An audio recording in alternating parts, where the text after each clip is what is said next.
ئەمریکیەکان دوایین مۆڵەت لەبارەی پێشمەرگە دەدەنە پارتی و یەکێتی.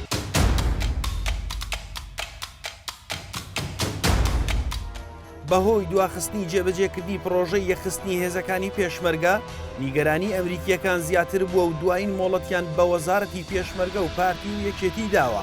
پرۆژەکە ماوەی 4 ساڵە پێشکەش بە هەرێمی کوردستان کراوە. ئامانجیش نەهێشتنی یەکەکانی 78 حیزبیە و یەکخستنی هێزەکانە لە ژێر چەتری وەزارەتی پێشمەرگە. ڕەشەکانی ئەمریکا کە ڕای گەیاندووە ئەگەر تا ساڵێکی تر هێزەکان یەک نەخرێن، ئەوان هاوکاریە مادیەکان کە مانگانە 20 میلیۆن دلارە و ڕاهێنان و دابینکردنی پێداویستی سەربازی کۆتایی پێدەهێنن، وای کردووە پارتی و یەکێتی جموجوڵ دەست پێ بکەن بۆ ئەو مەبەستە.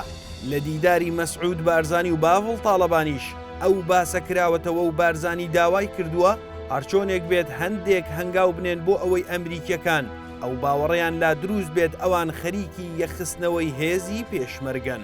لە ماوەی ڕابردوو وەزارەتی پێشمەرگە بڵاوی کردەوە 4 لیوای یەکەی 78 و هەردوو هێزی پشتیوانی 1 و 2 خراونەتە سەر وەزارەتی پێشمەرگە، بەڵام هەنگاوەکان بەدڵی ئەمریکا و هاوپەیمانان نین.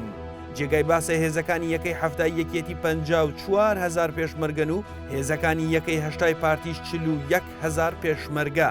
حکوومەتی هەرێمی کوردستان ماگانە 98 ملیار دینار تەنها بۆ موچەی ئەو دوو یەکە حیزبیە تەرخان دەکات، لە کاتێکدا تەنها 36 ملیار دینار بۆ لیواکانی وەزارەتی پێشمەرگە تەرخان دەکرێت. بەمەش خەرجیەکانی ئەو دوو یەکە نزیکەی 3 ئەوەندەی وەزارەتی پێشمەرگەیە. بە بڕوای محەممەدی حاجی مەحمودیش پارتی و یەکێتی هەرگیز دەستبەرداری هێزی حیزبی خۆیان نابن، هەر هەنگاوێکیش بنێن ڕواڵەتی دەبێت.